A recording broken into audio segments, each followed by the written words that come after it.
there are 35 students in a hostel. ఒక hostel ఉంది. ఆ హాస్టల్లో మొత్తము 35 మంది ఉన్నారు. నంబర్ ఆఫ్ స్టూడెంట్స్, ఒక హాస్టల్లో 35 మంది ఉన్నారు. Number of students 35. If the number of students are increased by 7, right? 35 కాస్త 7 పెరిగారు అంటే 42 అయ్యారు. వీళ్ళందరూ హాస్టల్లో స్టూడెంట్స్, ఈ 35 మందికి వాళ్ళకు భోజనం పెట్టడానికి కొంత ఖర్చు అయింది. మొత్తం అందరూ 35 మంది స్టూడెంట్స్కి భోజనం పెట్టడానికి ఖర్చు అయింది పి అనుకుంటా. ఖర్చు అయింది నేను పి అనుకుంటున్నాను. ఈ నంబర్ ఆఫ్ స్టూడెంట్స్ పెరిగారు కాబట్టి 35 కాస్త 42 అయ్యారు కాబట్టి రైట్ ఎంత పెరిగింది? పి ప్లస్ 42 రూపీస్ పెరిగింది.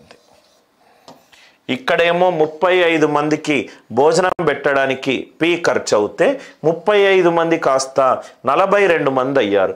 ఈ నంబర్ ఆఫ్ స్టూడెంట్స్ పెరిగారు కాబట్టి ఇది పి ప్లస్ 42 అయింది. ఇది మొత్తం 35 మందికి పెట్టిన మొత్తము భోజనము ఖర్చు, మొత్తం భోజనం ఖర్చు. ఇది మొత్తము 42 మందికి పెట్టిన మొత్తం భోజనం ఖర్చు. ఇది పి ప్లస్ 42. యావరేజ్ ఎంత ఇచ్చారు? యావరేజ్ ఏమవుతుంది సార్? సగటు మొత్తము SN/N. సగటు అని అంటే ఇట్ ఈజ్ SN/N. సగటు ఈజ్ SN/N. సగటు అని అంటే మొత్తం ఖర్చు అయింది ఎంత? పి. ఎంతమంది పిల్లలకు? 35 మంది పిల్లలకు. ఇక్కడ మొత్తం ఖర్చు అయింది ఎంత? P plus 42. మొత్తం ఎంతమంది పిల్లలు ఉన్నారు? రైట్, 42 మెంబర్స్ ఉన్నారు. ఈ సగటు మధ్యలో తేడా ఎంత అన్నాడు? 1 అన్నాడు. ఈ సగటు మధ్యలో తేడా ఎంత అన్నాడు? 1 అన్నాడు. P/35 and P plus right 42/42. Now ఇక్కడ చాలా లాజికల్గా దయచేసి క్రాస్ మల్టిప్లికేషన్లు చేసి P ఏది చెయ్యొద్దు సార్. ఇక్కడ మనము చాలా లాజికల్గా సాల్వ్ చేద్దాం. ఇక్కడ 7 అనే ప్రధాన సంఖ్య ఉంది, ఇక్కడ కూడా 7 అనే ప్రధాన సంఖ్య ఉంది. ఆన్సర్లో 7 అనే ప్రధాన సంఖ్యకు సంబంధించి రైట్ ఏదైనా వాల్యూ ఉంటే అది తీసుకుందాం. ఇది 7 తోటి డివైడ్ కావట్లేదు, ఇది 7 తోటి డివైడ్ కావట్లేదు. 420, 350. ఇది 420 తీసుకుంటే ఇది 420/35 రైట్. ఇది 420 ప్లస్ 42 462, 462/42. ఇదేమో 12, ఇదేమో 11. 12, 11 తేడా ఎంత? 1. అంటే నేను తీసుకున్న ఆన్సర్ ఆప్షన్ కరెక్ట్, నేను తీసుకున్న ఆప్షన్ రైట్. ఒక హాస్టల్ ఉంది, హాస్టల్లో మొత్తము 35 మంది స్టూడెంట్స్ ఉన్నారు. ఆ 35 మంది స్టూడెంట్స్కి భోజనం పెట్టడానికి నాకు పి ఖర్చు అయింది రైట్. నంబర్ ఆఫ్ స్టూడెంట్స్ 35 బదులు 42 అయ్యారు, 35 బదులు 42 అయ్యారు. ఖర్చు ఎంత పెరిగింది? మొత్తం అందరికీ భోజనం పెట్టడానికి పి ప్లస్ 42 ఖర్చు అయింది. పి ప్లస్ 42 ఖర్చు అయింది. అంటే యావరేజ్ ఏంటి సార్? సరాసరి ఏంటి? మొత్తము ఖర్చు అయిన మొత్తము బై నంబర్ ఆఫ్ స్టూడెంట్స్. ఇదేమో P/35, ఇదేమో P ప్లస్ 42/42. వీటి మధ్య తేడా ఎంత? 1. 35 7 తోటి భాగింపబడుతుంది, 42 7 తోటి భాగింపబడుతుంది. కాబట్టి 7కి సంబంధించిన నంబర్ తీసుకున్నా 420. 420/35 ఇది 12, ఇది 11. 12, 11 తేడా ఎంత? 1. తేడా ఎంత? 1. I hope the idea it is clear.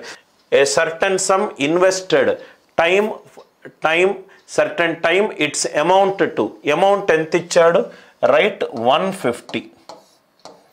Amount ఎంత ఇచ్చాడు? 150 at 5% rate of interest. Interest ఏమవుతుంది sir?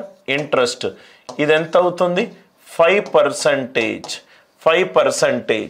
Right? A simple interest is PTR percentage. Simple interest is PTR percentage. So interest enta ayindi? 5% into P into T. Identa ayindi? Idi 100 రూపాయలు అయింది. దీనికి interest ఎంత? 3% into P into T. 3% into P into T. Amount is equivalent to principal plus interest. Amount is equivalent to principal plus interest. Amount అనేది principal plus interest, CI అని ఇవ్వలేదు కాబట్టి సాధారణ వడ్డీ. అంటే 2% P into t, 2% P into t ఎంతకు change అయింది? 50 రూపీస్కి అమౌంట్ చేంజ్ అయింది. ఇది 50 తగ్గింది, ఎందుకనంటే ఇది 2% ఇంటూ P ఇంటూ టీ అయింది. అంటే 3% ఇంటూ P ఇంటూ టీకి ఏమవుతుంది? 225s are 50, 325s are 75. Amount ఎంత? 100, రైట్. ఇంట్రెస్ట్ ఎంత? 75. ప్రిన్సిపల్ ఏమవుతుంది? 25. చాలా లాజికల్గా సాల్వ్ చేయొచ్చు. ప్రిన్సిపల్ ఏమవుతుంది? 25. నేను ఒక బ్యాంకులో కొంత డబ్బుని రైట్ ప్రిన్సిపల్ ఇన్వెస్ట్ చేశాను. ఇన్వెస్ట్ చేసి కొంత టైం తర్వాత, టైం పీరియడ్ టీ తర్వాత నాకు వడ్డీ శాతము 5% వచ్చింది. అంటే 5% ఇంటూ P ఇంటూ టీ. అదే నాకు 100 రూపాయలు రావాలంటే 3% రేట్ ఆఫ్ ఇంట్రెస్ట్ ఉండాలి. 5% కాస్త 3% అయింది.